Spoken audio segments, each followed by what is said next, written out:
Bonjour à toi, j'espère que tu vas bien. Alors aujourd'hui, on va parler du syndrome de l'imposteur pour les mamans. Euh, Tu sais, ce sentiment de ne pas être légitime, de ne pas y arriver, de ne pas être à la hauteur, eh bien, on en parle maintenant. Alors tout d'abord, qu'est-ce que c'est le syndrome de l'imposteur?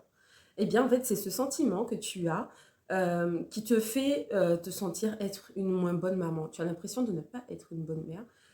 Tu as l'impression que tu ne vas pas y arriver. Et tu as souvent tendance à te comparer aux autres et à en fait vraiment te focaliser sur ce que feront les autres, ce que feraient les autres du moins, et comment ils pourraient, comment ils auraient réagi. Et voilà, tu passes ton temps à te comparer aux autres parents de ton entourage. Alors pourquoi ce syndrome de l'imposteur touche particulièrement les mères? Eh bien, les mères sont plus concernées, surtout par rapport à notre société et plus particulièrement nos réseaux sociaux. Lorsqu'on regarde les vidéos, les réels, on a l'impression que les mamans qui se filment vivent une vie parfaite. On a le sentiment en fait que tout est parfait, leur maison est rangée, elles savent s'occuper d'elles, elles ont le temps pour leur mari, elles ont du temps pour leurs enfants et qu'elles ont une vie parfaite. Elles font du sport, font des repas équilibrés, travaillent, vraiment, elles ont, on a l'impression qu'elles ont cette facilité à avoir une vie parfaite. Et en fait, ce qu'on oublie, c'est que ces mères n'ont pas une vie parfaite en fait. C'est important de se le rappeler parce que ces femmes ont fait le choix de montrer le positif de leur vie et le négatif, voilà, elles en ont au quotidien, elles ont des factures à payer, elles ont des enfants qui font des crises, elles rencontrent des problématiques dans leur quotidien. Ça n'empêche en rien, en fait, qu'elles aient des problématiques dans leur quotidien. Et ça, en fait, le fait qu'on ait des vidéos positives filmées nous encourage parfois, mais surtout en fait nous démotive dans le sens où on a l'impression que tout réussit à l'autre et que nous, on n'y arrive pas. Et en fait, il faut savoir se détacher de ça et garder à l'esprit que les mères parfaites n'existent pas. Il n'y a pas d'enfant parfait, il n'y a pas de mère parfaite. Ça, c'est le premier point. Le deuxième point, c'est que souvent, on a plusieurs casquettes à endosser, aussi bien vie personnelle, vie professionnelle, vie maritale, vie familiale. On a en fait, on se retrouve vraiment à avoir plusieurs casquettes et savoir jongler entre toutes ces casquettes, même s'il y a une casquette qu'on portera très bien et sans aucune difficulté, on aura tendance à se focaliser sur la casquette sur laquelle on n'y arrive pas. Et on a malheureusement cette habitude de ne conserver que le négatif, alors que cela n'empêche en rien que nous vivons du positif également. Le troisième point, c'est que les mères ont du mal en fait, elles manquent de reconnaissance et donc du coup, elles ont du mal à identifier ce qui ne va pas et ce qui les dérange et à en parler. Et en fait, le fait de ne pas en parler fait qu'on se terre et on continue en fait à rester dans un moule dans lequel on croit que on n'est pas capable. Alors qu'en fait, si on est capable, mais le fait de ne pas se sentir reconnu en tant que mère, par exemple, il y a des pays où dès qu'on devient maman, on va vous dire waouh, mais c'est génial. Et bien sûr, la maman sera entourée du début jusqu'à presque la fin, hein. La maman sera entourée et soutenue. Et malheureusement, en Occident, on n'a pas forcément cette approche-là. Et même, on a parfois même peur de dire quand ça ne va pas, quand on touche le fond, quand on fait une dépression postpartum, quand on, des fois on n'apprécie pas la présence de son enfant parce que on a du mal à gérer ça. On a du mal du coup à le dire, à le partager et c'est l'une des raisons de ce syndrome de l'imposteur. Alors, la quatrième chose qui fait qu'on a le syndrome de l'imposteur en tant que mère et qui est normale, c'est qu'on a peur, on a cette peur souvent de l'échec. Cette peur de l'échec et la culpabilité incessante. C'est-à-dire que lorsqu'on devient parent, on a tendance à avoir peur de rater l'enfance de nos enfants.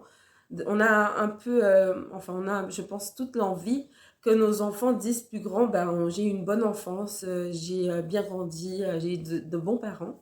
Et du coup, cette peur, en fait, nous donne l'impression que dès qu'une petite chose ne va pas, on a l'impression qu'on ne va pas y arriver.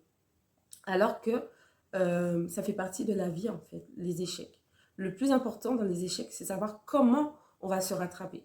Et pareil pour cette culpabilité incessante qu'on peut avoir en tant que mère lorsqu'on a décidé de ne pas, par exemple, crier après ses enfants et qu'on se retrouve à, à perdre patience, à crier, à s'énerver et qu'après on regrette en fait. On regrette et moi, comme je dis dans mes consultations, le plus important lorsque ça arrive, c'est de reconnaître son erreur et de montrer qu'on s'améliore. L'erreur est humaine. L'erreur est humaine. Comme je l'ai dit tout à l'heure, il n'y a pas de parent parfait, il n'y a pas d'enfant parfait. Par contre, on peut être justement cet exemple qui montre à notre enfant que je ne suis pas parfait, je suis désolée et je vais tout faire pour m'améliorer. Et donc, du coup, pareil, on est dans une progression. On n'est pas, comment dirais-je, ce ne sera pas toujours rose, mais justement, au fur et à mesure, à force de reconnaître qu'on a eu tort, eh bien, ça nous pousse à évoluer et à avancer. Et donc, du coup, voilà, malheureusement, cette peur-là, elle est totalement légitime, mais on doit pouvoir s'en détacher et se dire que nous sommes tous en construction. Nos enfants vont parfois à l'école, font l'école à la maison également, parce qu'ils apprennent. Donc, est-ce que ça veut dire qu'il n'y aura pas des coups de gomme, qu'il n'y aura pas des ratures? Non, ça ne veut pas dire ça. Mais par contre, ils apprennent et de leurs erreurs, ils vont s'améliorer. Eh bien, nous, on est encore à l'école, en fait. On est à l'école de la vie. On est à l'école de la famille. Et l'école de la famille nous permet de corriger nos traits de caractère qui ne vont pas. Et donc, le plus important, c'est de montrer à notre entourage qu'on a eu tort, on est désolé et qu'on va s'améliorer. Alors, comment reconnaître ce syndrome? L'une des premières choses qui permet de reconnaître ce syndrome, c'est le fait de minimiser ses réussites. C'est-à-dire qu'on se focalise tellement sur nos échecs qu'on oublie de regarder nos réussites.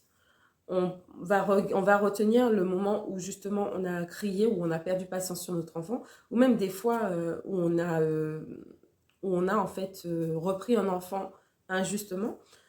Mais on oublie aussi de regarder les réussites. On oublie de regarder que pendant un moment, j'ai su m'y tenir, j'ai su parler avec sagesse, avec douceur, avec amour. On oublie de regarder que en fait, c'est pas tout le temps que je perds patience. Ce n'est pas tout le temps que voilà, il y a des fois en fait où je réussis des choses. J'ai réussi par exemple n'importe quoi à faire mon enfant aller sur le pot, j'ai réussi à lui apprendre à lire, à lui apprendre à écrire. Toutes ces choses-là, on a tendance à les oublier. Mais dès que, je sais pas, on avait promis qu'on allait faire un jeu, on n'a pas pu s'y tenir, on culpabilise. Et ben en fait, ça, c'est l'un des symptômes du syndrome de l'imposteur. C'est vraiment de minimiser nos réussites au quotidien.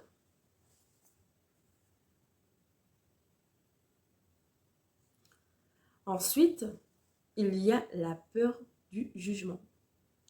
Et oui, il y a la peur du jugement. En fait, lorsqu'on devient maman, des fois, et même souvent, il y a ces personnes qui veulent nous donner des conseils, qui veulent plutôt imposer leurs conseils, qui veulent nous obliger à avoir la même façon de voir les choses qu'eux. Et inconsciemment, je pense que ces personnes-là créent en nous cette peur du jugement de l'autre. Alors en fait, il faut être vraiment aligné avec ce qu'on pense, avec ce qu'on ressent et ce qu'on souhaite apporter à nos enfants.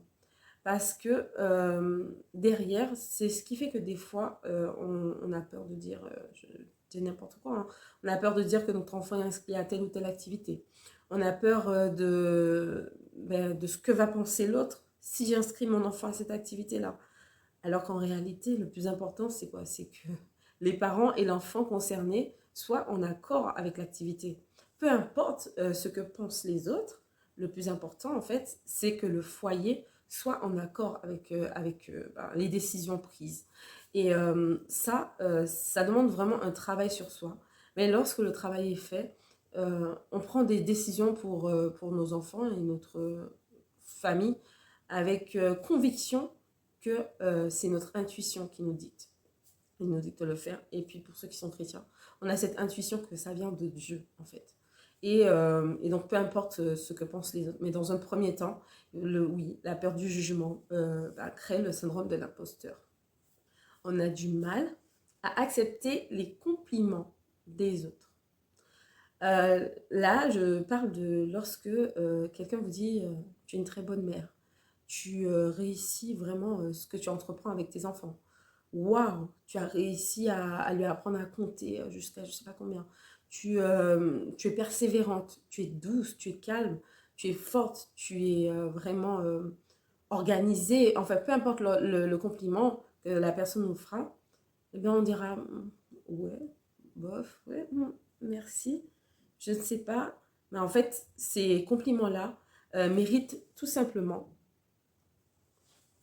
ces compliments-là méritent tout simplement un merci et c'est tout. Et vraiment de les accueillir et de les recevoir parce que lorsque justement on traversera un moment difficile, ce sera important de se les remémorer et de se rappeler que oui, en fait, je suis capable, je réussis des choses. Je ne réussis pas tout, mais je réussis des choses. Alors du coup, il y a d'autres symptômes du syndrome de l'imposteur, mais je vais m'arrêter sur le perfectionnisme incessant. Du coup, là, il s'agit des moments où on aura besoin que tout soit parfait, que la maison soit bien rangée, que le repas soit super équilibré, que tout soit vraiment parfait pour nos enfants. La chambre il doit pas avoir un jouet qui dépasse. L'enfant doit être toujours tiré à quatre épingles, tout ça. C'est également l'un des symptômes du syndrome de l'imposteur. On a peur, en fait, encore une fois, hein, ça revient à ce qu'on disait, on a peur de ce que les gens diraient si le vêtement de l'enfant a une petite tache.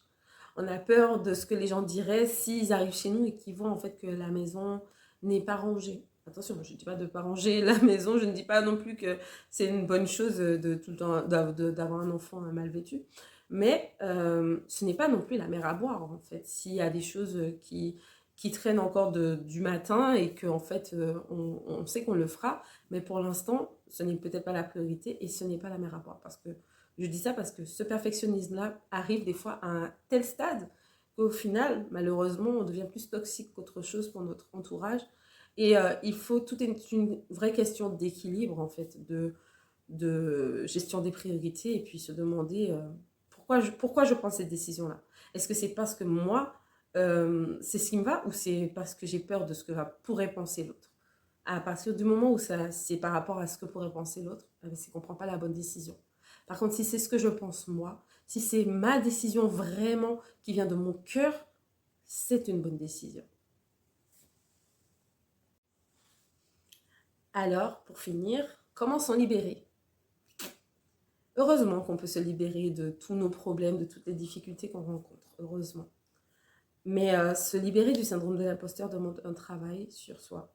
Et jusqu'au bout de se demander pour quelles raisons on fait les choses. Il est important surtout de se rappeler que personne n'est parfait. L'erreur est humaine et l'erreur est même constructive. Il est important aussi de garder à l'esprit que ce n'est pas parce qu'on a fait une erreur qu'on ne peut pas la rattraper. Au contraire, on peut la rattraper et montrer l'exemple à nos enfants, à notre entourage, nos amis, nos neveux, nièces, peu importe. Montrer qu'on est capable de s'améliorer également. Il faut se rappeler aussi de nos réussites. Alors moi, ce que je conseille, c'est une grande amie.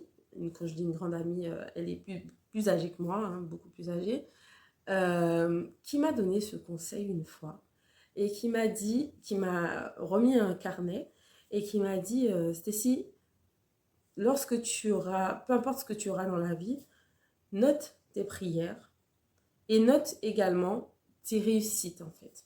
Donc note tes prières et à chaque fois que la prière aura, c'est une petite parenthèse, hein, mais que j'aime bien partager, lorsque la prière sera exaucée, note lorsqu'elle a été exaucée. Et lorsque tu as une réussite, note-la également. Comme ça, lorsqu'on est dans des moments de difficulté, où on est en remise en question sur beaucoup de choses, et ça nous arrive souvent, ça arrive souvent à l'être humain, pardon, eh bien, ça te fortifiera, ça t'aidera à rester forte. Et donc, du coup, moi, c'est ce que je conseille. C'est que si vous êtes chrétien, ben, faites exactement comme ce que j'ai pu faire. Mais sinon, gardez en fait ces réussites dans un coin, sur un petit cahier, dans un coin de votre tête ou peu importe, pour vous les remémorer en fait lorsque ce sera nécessaire.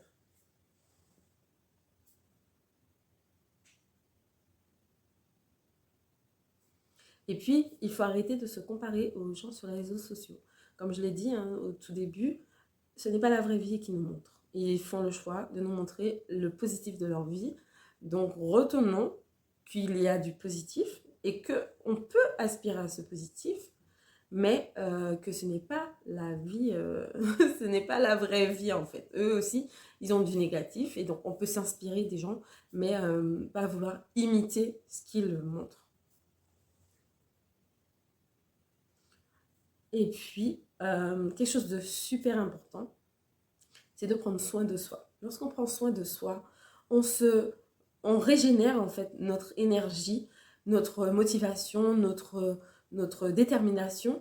Et lorsque par exemple on aurait perdu patience sur l'enfant, eh bien comme on est régénéré, on, on a encore de quoi avoir de la patience. Tandis que si on est déjà épuisé, qu'on n'a pas eu du tout de temps pour soi, eh bien en fait là c'est plus propice à vraiment exploser facilement et s'énerver en fait. Et la dernière chose que je voulais dire, c'est qu'il ne faut pas rester seul, il faut oser en parler. Et oser en parler à je dirais, à la personne la plus proche de vous. Ça peut être votre partenaire, ça peut être votre mère, ça peut être une amie, une très bonne amie, à qui, en tout cas quelqu'un en qui vous avez suffisamment confiance pour dire les choses franchement. Et si jamais dans votre entourage vous n'en avez pas, n'hésitez pas à aller voir une professionnelle. Parce que le plus important dans le syndrome de l'imposteur, c'est de ne pas rester seul. Énormément de mères vivent ce syndrome de l'imposteur. Mais en fait, faire le choix de traiter cela permet de vraiment jeter beaucoup de barrières et de progresser à notre manière. Donc voilà, du coup, cette vidéo est terminée. J'espère que vous l'avez appréciée, qu'elle vous aura fait du bien. N'hésitez pas à la partager, la liker et à vous abonner. Et je vous dis à très bientôt. Bye bye.